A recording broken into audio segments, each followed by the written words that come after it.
आज मैं साप्ताहिक प्रश्न पत्र भाग 12 के साथ उपस्थित हूं, जिसका उद्देश्य है पिछले साल के प्रश्न पत्रों का हल कैसे करें।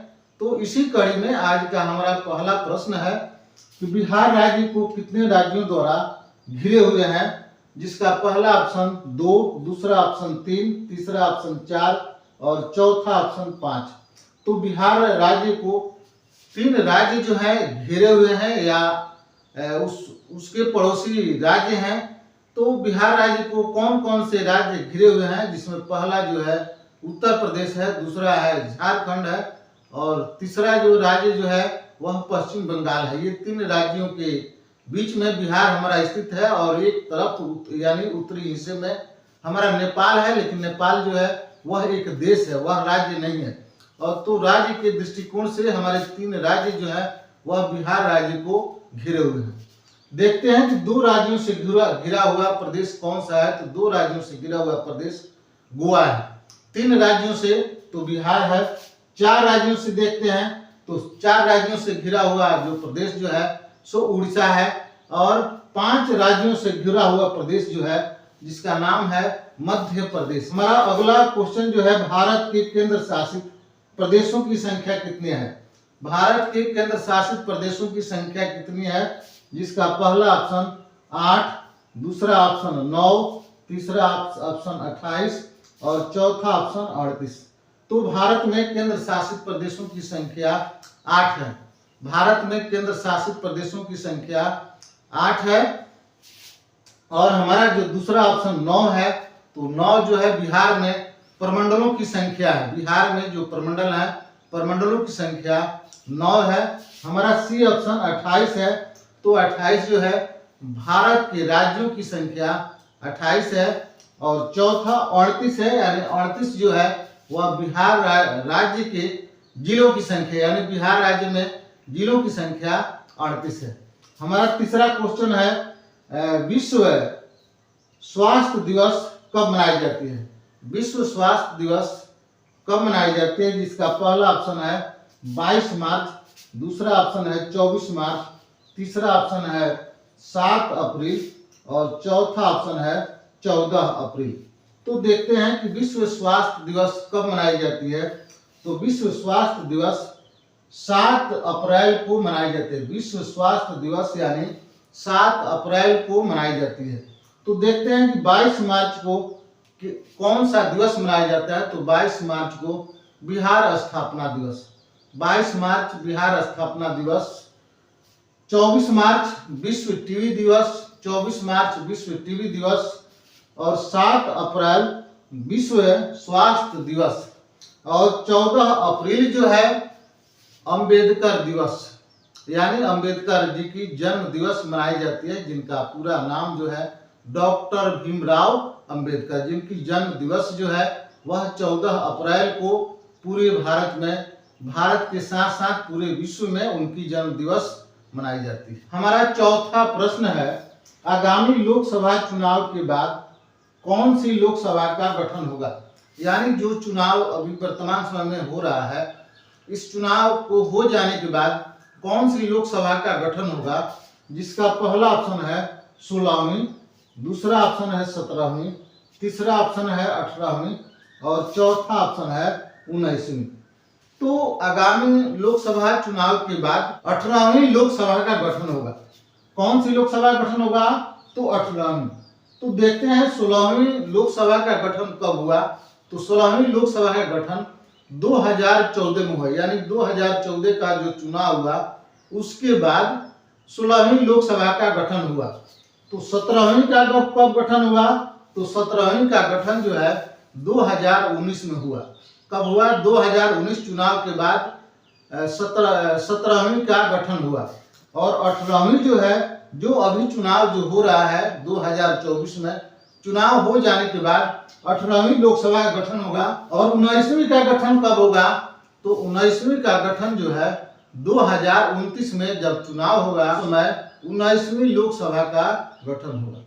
हमारा अगला क्वेश्चन है, ध्वनि की तीव्रता किस यंत्र से मापी जाती है, जिसका पहला ऑप्शन है डिसिबल, दूसरा ऑप्शन है सिस्मोग्राफी, तीसरा ऑप्शन है लैक्टोमीटर और चौथा ऑप्शन है थर्मामीटर।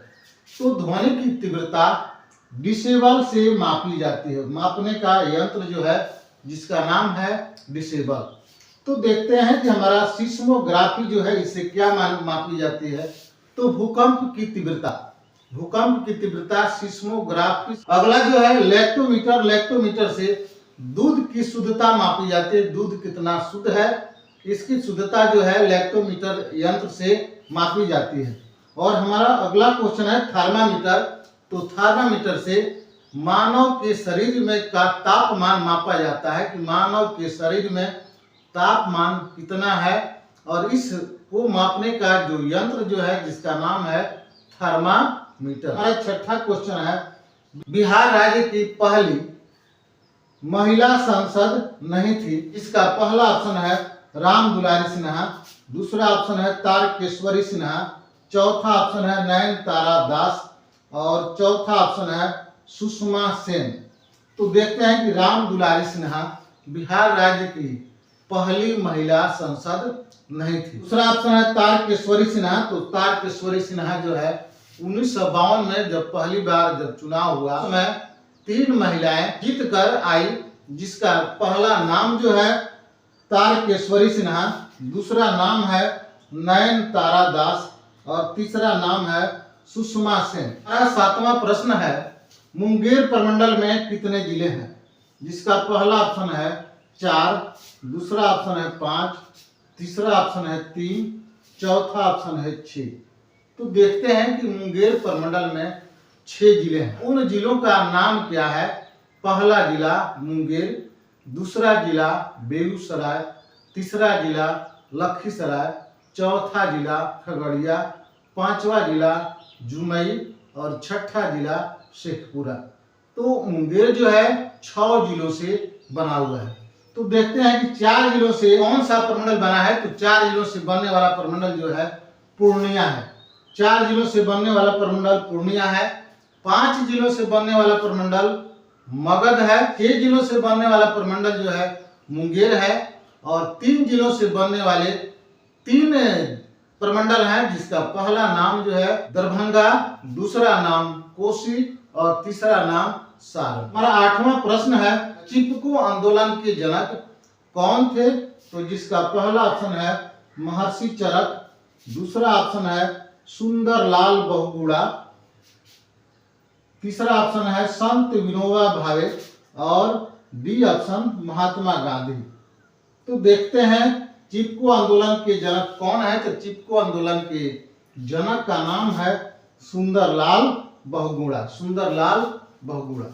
और देखते हैं महर्षि चरक के द्वारा आर्यवेद, आर्यवेद के जनक के रूप में महर्षि चरक को माना जाता है। आर्यवेद के जनक महर्षि चरक। लाल बहुगुणा, चिपको आंदोलन, संत विनोबा भावे भूदान आंदोलन, संत विनोबा भावे भूदान आंदोलन और महात्मा गांधी चंपारण सत्याग्रह आंदोलन। अगर आप हमारे चैनल पर नए आए हैं तो आप हमारे चैनल को लाइक, सब्सक्राइब और बेल घंटी बजाना न भूलें। हमारा 9वां प्रश्न है रामायण किस युग से संबंधित है। रामायण की घटना किस युग से संबंधित है। तो जिसका पहला ऑप्शन है सत्य युग, दूसरा ऑप्शन है त्रेता युग, तीसरा ऑप्शन है द्वापर युग और चौथा ऑप्शन है कली युग। तो रामायण की घटना त्रेता युग की है। किस युग की है। त्रेता युग की है रामायण की घटना। सत्य युग की घटना क्या है। तो सत्यवादी हरिश्चंद्र, सत्यवादी हरिश्चंद्र की घटना। द्वापर युग में महाभारत की घटना है। द्वापर युग में महाभारत की घटना है। और कलि युग में गौतम बुद्ध, महावीर स्वामी, स्वामी विवेकानंद, रामकृष्ण परमहंस जैसे संत महात्मा का आना कलियुग की घटना। हमारा 10वां प्रश्न है रूसी अंतरिक्ष यान से अंतरिक्ष में जाने वाले प्रथम भारतीय यात्री कौन थे। जिसका पहला ऑप्शन है नील आर्मस्ट्रांग, दूसरा ऑप्शन राकेश शर्मा, तीसरा ऑप्शन यूरी गैगरिन और चौथा ऑप्शन इसमें से कोई नहीं। तो इसका सही जवाब होगा राकेश शर्मा। क्या नाम है। राकेश शर्मा। हमारा पहला ऑप्शन है नील आर्मस्ट्रांग। तो नील आर्मस्ट्रांग पहले अंतरिक्ष यात्री थे जिन्होंने चांद पर कदम रखा। और चांद पर कदम रखने वाले ये व्यक्ति जो थे, ये पहले अमेरिकी व्यक्ति थे जिन्होंने पहली बार चांद पर कदम रखा, और उस व्यक्ति का नाम जो है नील आर्मस्ट्रांग। दूसरा जो है राकेश शर्मा। राकेश शर्मा पहले भारतीय थे अंतरिक्ष यात्री होने का गौरव प्राप्त किया। और तीसरा नाम जो है यूरी गैगरिन। यूरी गैगरिन जो है पहले मानव अंतरिक्ष यात्री बने, और वो भी सोवियत संघ के द्वारा। आप अगर परीक्षा की तैयारी कर रहे हैं तो आप भी प्रीवियस ईयर की क्वेश्चन को इसी तरह सॉल्व करें, जिससे आपको आने वाली परीक्षा में आपको सफलता मिल सके। तो चलिए इसी के साथ आप सभी को बहुत बहुत धन्यवाद।